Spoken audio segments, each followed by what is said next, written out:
welcome back to the Fermented World channel. Thank you to any new subscribers and hello. I've had a couple the last few days. Today I am brewing what is called a Pyment, I believe it's pronounced, and it is a mixture of honey and grapes. So I'm cheating a little bit because I kind of got it into my head that I was going to be using grape juice. Now I am going to be using grape juice as the main source of liquid, but I've also got some green grapes which don't look too good, to be honest. They were frozen and thawed out yesterday, but then I never got round to doing this. So I've tasted one, they taste okay. I'm gonna roll with it and hope for the best. I'm not quite sure what grape juice normally looks like, but as soon as it starts fermenting, it won't matter anyway. So I've got 1 litre of boiled water. Bring it to the boil, let it sit for a couple of minutes. Heat up your honey. My honey has been heated. The reason for this is then it oozes out like water, which makes life a lot simpler and less time fannying around trying to get it all out with adding hot water to the liquid. In goes your runny liquid honey. It's quite satisfying actually. And I did boil the kettle for this exact thing, so I'm going to go get some hot water for this. Okay, so that takes that to a little over 1 litre now, but that doesn't matter.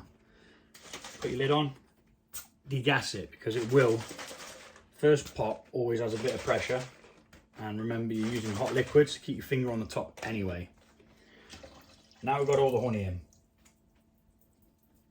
So that's 720 grams of honey to start with. I'm going to see what the gravity is once we've put the grape juice in. Now ideally I should probably quickly sanitize my other hydrometer, which goes up to 150. So let's drop this in the sanitizing water over here, just so that that's doing its sanitary thang while we're over here. So this actual recipe is slightly modified, but it comes from the big book of mead recipes, edited by Vicky Rowe, Got Mead / Craft Beverage Marketing. I've got a lovely bookmark here, look, which is Brew Day Supplies. Go check them out for all your brewing needs. Yeah. I'm sure Matt will be very happy that I've just dropped that in there. So what I needed to double check on was the amount of potassium bicarbonate I need. And what this does is it buffers the pH of the grapes a little. So it balances things off a little.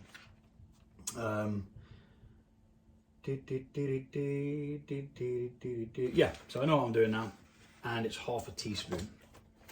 So, got your honey in your hot water. Mix all your honey in. Won't take long because the hot water and the hot honey just blends together within minutes. Not even that. It's probably already done. But we're going to mix it anyway, just to make sure, because you don't want no honey sat at the bottom. And already it's just dripping off like it's been mixed.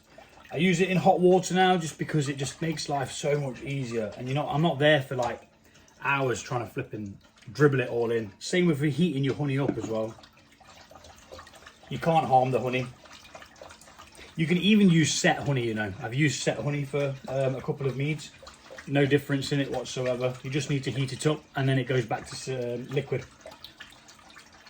Because set honey is just honey that is crystallized because of the lack of moisture inside it. And that's that. So now we're going to add this to the pitcher. Reason it's going in a pitcher instead of straight into the brewing thing is because I want to make sure that I've got a gallon, which is in a UK gallon, you've got roughly, what is it? 4.5 litres, that's it. Right, that pan's hot, so that needs to go on that plate and out of my way. So Now we're going to add the grape juice. So I did open one of these to check the gravity of it. Was it that one? Nope. Not that it matters because I'm going to use them all anyway, I think. Yeah, it's this one.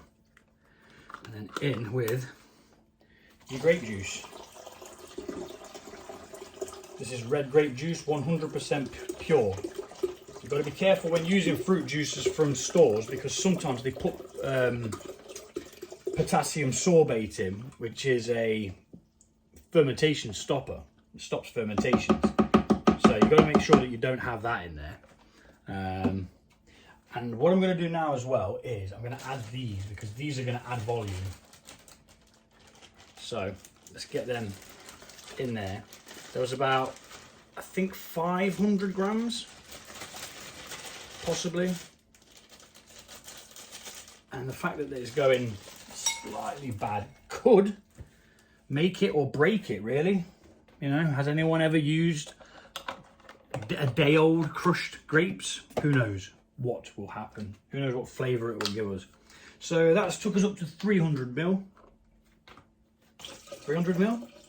3,000 ml, 3 litres. And we're going to top this up now.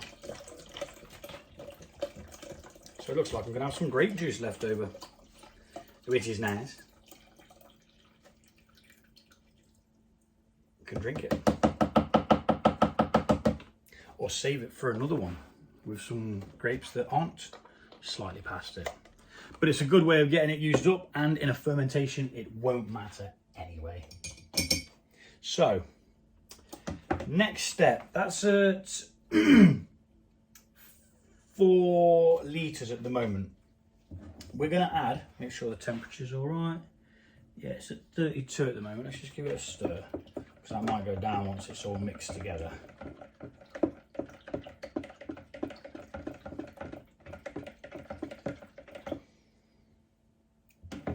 Right, so in the recipe there, they use water to top it up with. Now, I don't want to. I want to use just the grapes juice and see how it goes. Yeah. So we're going to add some yeast nutrients, which is, chemical name is ammonium sulfate. And we use 1 level teaspoon per gallon. So this is a half teaspoon. So we need 2 of these. Just like so.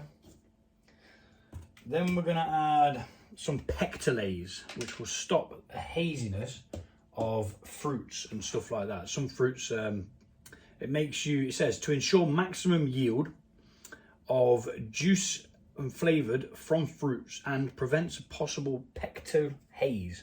So a lot of fruits have something in called pectin, which can cause things to be hazy. Half, yeah. Okay. Now, something I've never used before, potassium bicarbonate. So we're going to add half a teaspoon of this, which hasn't been opened yet, so I'm going to need a pair of scissors to slice and dice wherever the scissors have gone. I bet someone nicked mine out of my cupboard. Ah, scissors. Never far away from a pair of scissors. Right, so we're going to slice this open. I'm not going to need a lot of this. I always get tempted to smell things, but I'm not going to because you never know. Something might end up unconscious. So I'm sure it said half of one of them. And we'll just wrap that down like so. Find an elastic band somewhere. There must be one somewhere. Here we go. And we'll just keep that nice and safe there. So yeah, then we're going to mix all that in. Make sure it's all proper happy. Beat some air into it.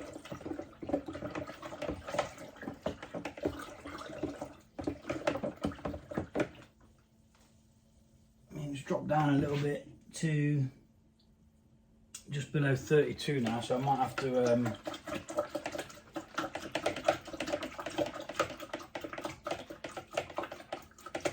chill it in the sink to get it below 30 before I pitch the yeast. I'm going to mix this up, get some air in it. I'll be back. I'm going to speed it up. Bish bash bosh. Right, so I've oxygenated as well as mixing it all together. Sprayed it all over myself as also, but that's normal. So the next step is to take a hydrometer reading and see whether we're going to add any more honey to this. So I'm going to do the one that I've sanitized now. That one should be ready by now. So we're going to go below the grapes. And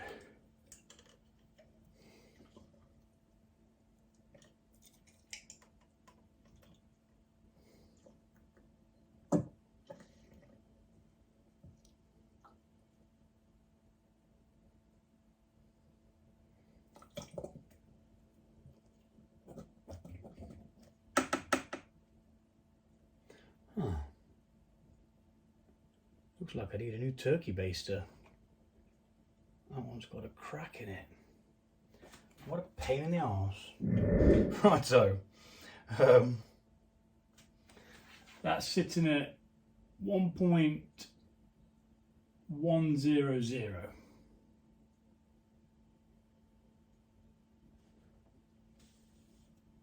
No, just below it.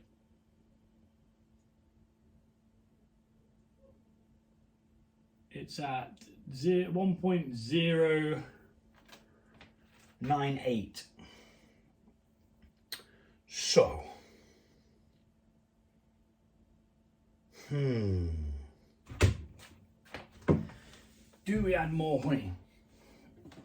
I've got some acacia honey that I need to use up, but I was keeping that for a video.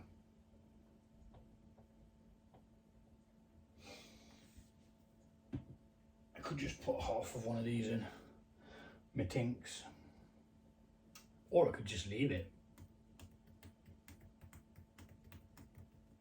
You know, I'm going to leave it. I'm going to see what happens, as it might fail anyway, because of the day-old grapes. So yeah, that's what we're at with that. It's at 2468.98 on that. So we're going to pour that back in. It's been sterilised, it's perfectly fine. And then we're going to go get the fermentation bucket of justice. Some people put their yeast in a bit of water to start it. I never really bother. You can do. There's no reason why you can't. Let's go get this bucket. So, bucket is got. Need that. Can't even get me big hand in there, man. There. Oh, I need to make a note to buy a new turkey baster. So, let's put this rubber thing in there, and then we're going to put some Vaseline around this lip here, because the seals on these are very, very, very, very poor. So wherever the Vaseline will be, it's normally over here somewhere. Oh, bloody hell, there it is. I'll find it after I've just looked for about 20 bloody minutes. Right, so, got the Vaseline. So we're just going to add a layer along the bottom of this, all the way around. Nice, healthy layer of it, which I'm going to speed up because it's boring.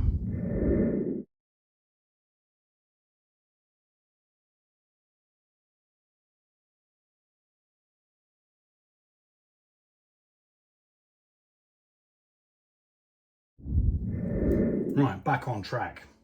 That's it all Vaselined up. What that does is it just puts an extra contact point between this crap lid and this crap bucket. I'm not going to bark out the name. I've said it before, so you might have known it, but the seal, even with tons of Vaseline, the seal is not that good. It prevents stuff getting in, but it also lets air out at the sides. I haven't had an infected brew from it, which is why I still use them. So right, what I'm going to do now is we're going to add this from a height just to oxygenate it a bit more. Just like that. And this is a gallon batch. We know it's a gallon because we actually I needed extra, didn't I? I needed to put in a little bit more to make it up to a gallon. Nah, I'll just leave it. It'll be all right. It'll be fine. Quick swizzleroo.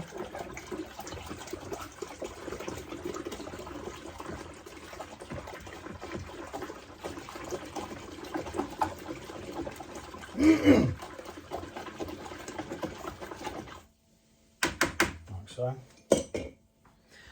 And I'm going to check the temperature. This says it's down to 28 degrees now, or it might be heading up towards 30.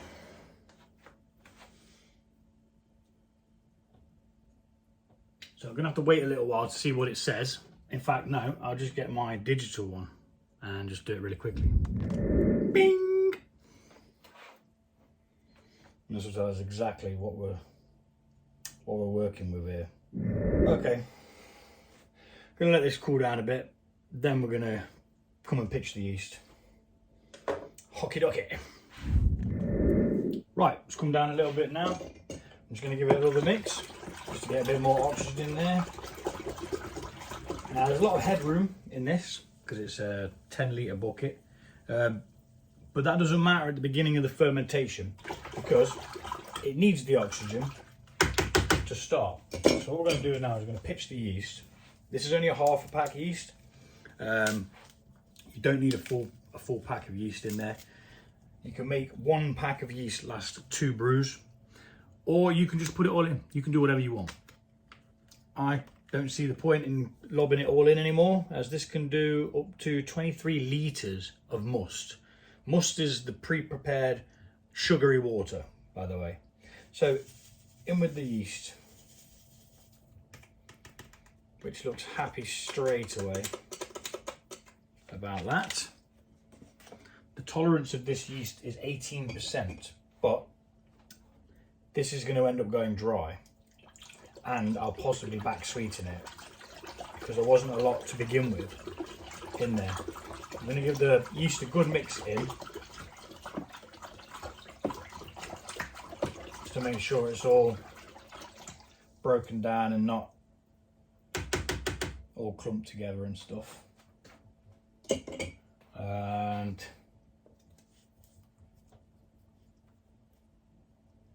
I think that's pretty much it. Temperature's come down to 28 degrees now, which is good. So lid on.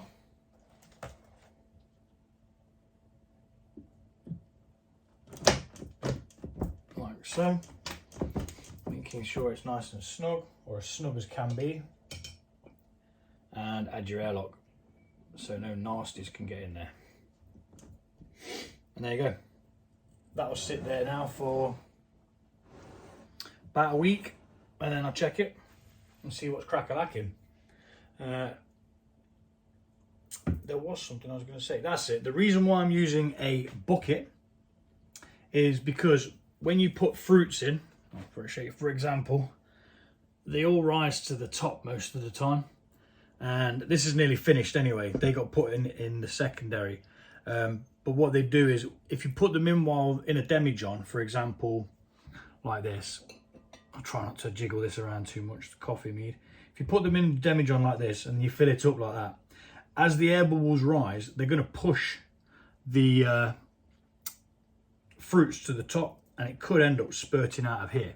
So instead of being greedy and adding loads and loads and loads and loads and loads, always leave yourself a good bit of headroom on a normal one, or even more headroom if you're going to be adding fruit in there.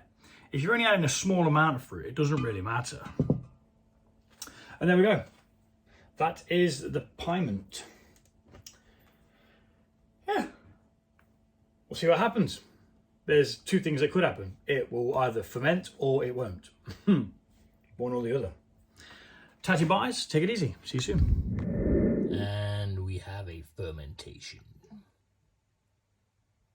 which is nice.